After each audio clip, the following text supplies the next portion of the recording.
I'm not threatening you. Say one more word, and that's 30 days. 30 days. Hey, what's going on, guys? Welcome back to Sovereign Citizens Hall of Fame with your boy TP. Today, we are courtroom hopping into, for the first time, I might add, the courtroom of Judge Victoria Shackleford out of the state of Michigan. I am looking forward to seeing how Ms. Shackleford handles this sovereign citizen case. And oh, by the way, before we jump into this proceeding, there is actually going to be two proceedings between Judge Shackleford and Mr. Arnold Chavez. So with that being said, guys, I am looking forward to seeing how she handles this, seeing how her courtroom flows, and also to give my commentary at the end.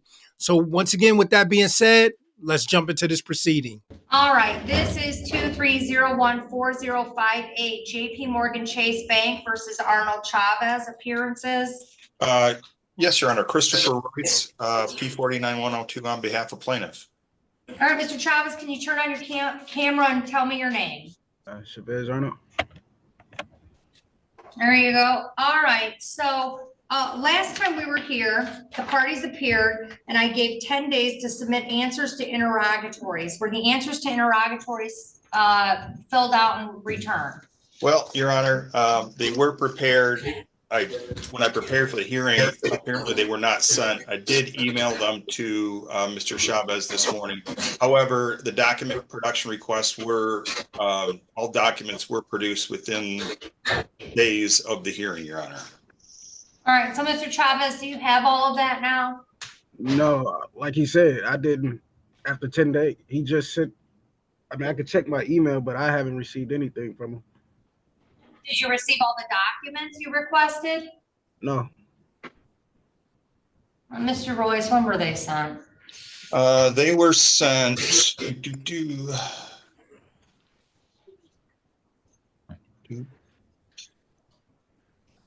on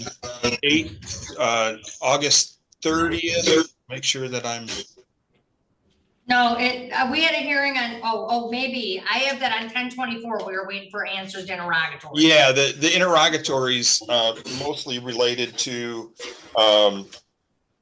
whether there's compliance with the UCC and transfer of a note, and whether there was an assignment of debt, which of course there was not here. Were all the documents submitted? All documents, except for he had requested internal accounting records of Chase Bank, just generally, not specific. But the Chase Bank record relative to his account statements were provided. Okay. So, Mr. Chavez, what is the defense on this case? What is your defense? Well, I needed to see one of the documents. Well, my defense is that, you know, I've been researching the law and, you know, the powers of the banks, and it's more of a accuracy of the actual accounting that I'm trying to make sure, and, you know, make sure that everything is accurate. So it's not my intent to not pay anything, but I need to know, you know, based off the accounting, that I am paying what I'm supposed to be paying. And based off of what they're saying, your last payment, I mean, back on 5/15/23, you owe $3,398.36. And they're coming for $3,398.36. I mean, that was the balance on the card at that time. Like, that's why I asked questions, Your Honor. You know, you say you gave them 10 days to send it to me. They didn't send it to me. I just got an email this morning. You're not disputing that you had the card, right?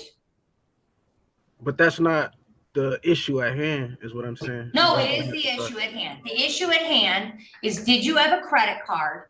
Did you use money on that card? And did you not pay the card off? That's the only question. Right. Those are the questions. Okay, my defense is I am the lender, and they borrowed from me. What did they borrow from you? My personal security, which I'm entitled to. No, I'm not buying that. No. Listen to me. Listen. It's not about. I have it. I'm going by the law, Your Honor. I'm not just making No, up you're not anything. going by the law. You're making up the law as you go along. You Is took that? a credit card on. You I'm, agreed with that. And then you had a credit card. You used the credit card. You have a balance on the card and you didn't pay on the card. They don't owe you anything. so so when I asked for the application, the evidence that opened up the account, because they go by GAAP accounting principles. If my application opened up the account, that means there will be a credit on my account because that's a cash equivalent. That's what the law All says. right.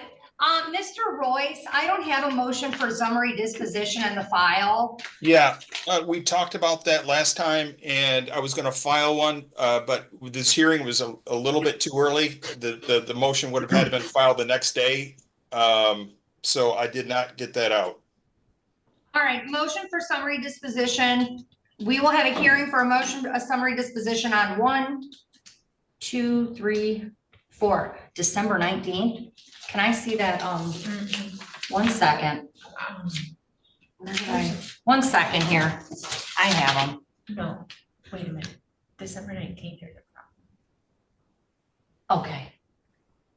It's gonna have to be January 9th.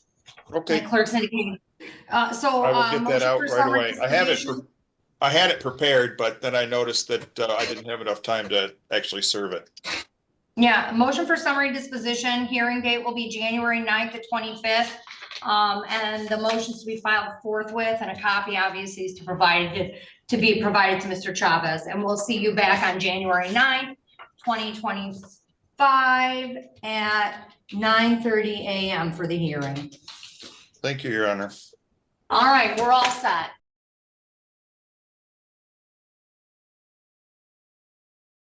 All right, and I've got Mr. Chavez back. Do I have Discover Bank still? Yes, Your Honor. All right, Mr. Chavez, can you turn on your camera and your microphone, please, sir? All right, we're back on 24010674. The Discover Bank versus Arnold Chavez. Can I get appearances? Good morning, Your Honor. Michael Goethals, P number 48992, of counsel to the law firm of Buckles and Buckles, appearing on behalf of Discover Bank. All right, Mr. Chavez, tell me your name. Chavez Arnold. All right, and I know that we had a previous court date on this on October 10th, and the default was filed. And then an objection was filed timely on this case. So we're here to set aside the judgment.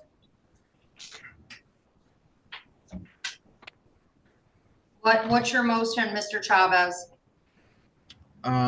Well, that day, Xfinity, I have Xfinity internet, and it was working in my area. And I have proof of.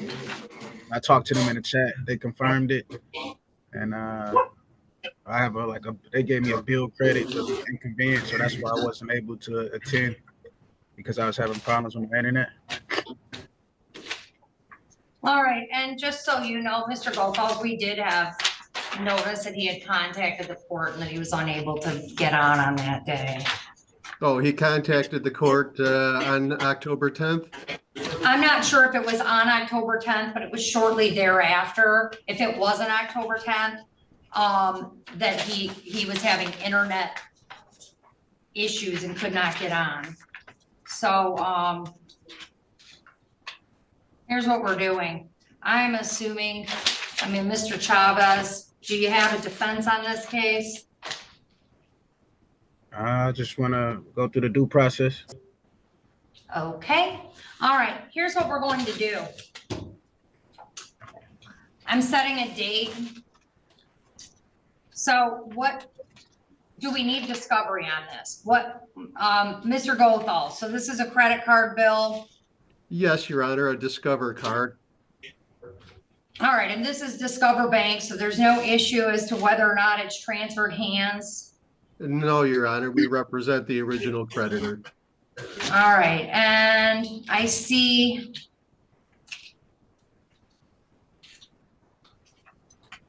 There's an answer file.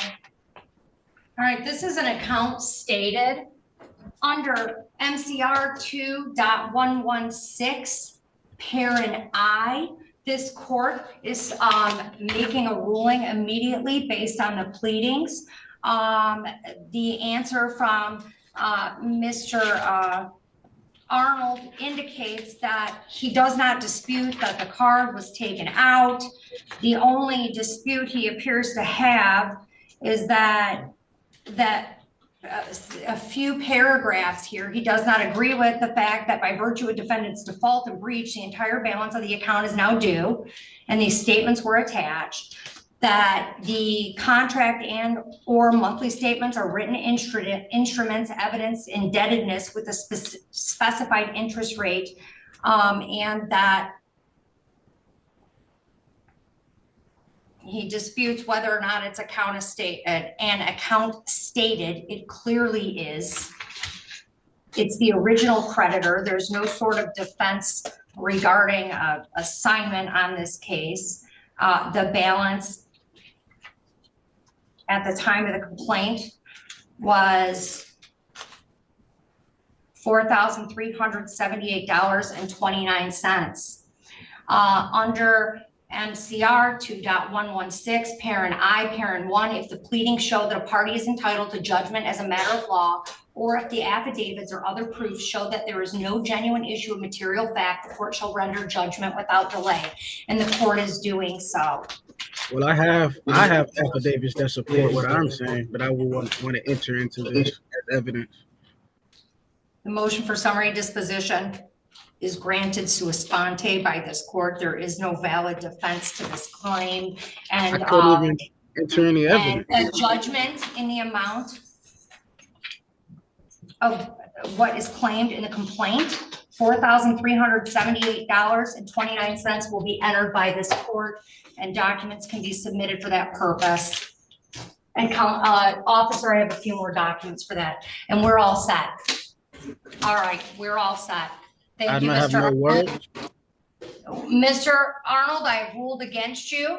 I am allowed to do so on the court rules. You filed an answer. It's the appropriate response to this. You're not going to make a mockery of the judicial system, which is what you're attempting to do. You're also not going to waste this court's time and resources on cases, on arguments that are invalid. I'm not wasting any more time on it. We are done. Thank you. Thank you, Your Honor. Well, guys, we have come to the end of these two proceedings.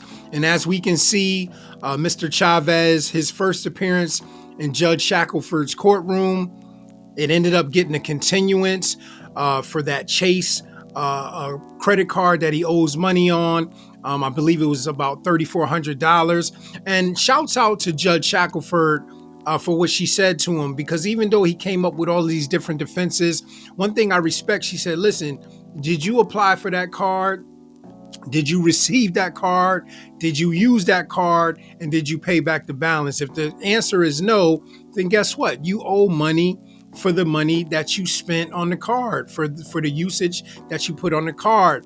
And obviously he comes back, with that outrageous statement of, I didn't borrow from them. They actually borrowed from me. I'm actually the lender, which speaks to one of the biggest things that I'm about on this channel, which speaks to accountability. And I think that's what we find in most of these court cases, especially the sovereign citizen cases, is people just don't want to deal with accountability. And that's the same goes here for this young man, because not only does he owe on the Chase card, he owes about $4,400 on the Discover card. And it's like, bro, if you spent this money, you owe it. Either make a decision, don't pay it or pay it. But to try to get out of it with different, bogus claims. And as we can see in the second appearance, it didn't get a continuance because she basically ruled in favor of the creditor, because she said, everything that he submitted, it didn't dispute what they were saying. Like, he didn't come up with anything valid to prove his case. So we'll be following behind this case. He'll be going back in January 9th. But it's going to be the same thing. He doesn't want to be held accountable for what he owes. But hey, you spent the money, you owe it. that's life for all of us, right? I mean, some of us got credit cards that we may use, and guess what? It don't feel good to, pay it back, and unless you're somebody that understands that process and you're willing to be accountable and say, listen, it is what it is. I spent it, I owed it, but that's just what it is, right? Like if you're going to use it, you got to pay it back.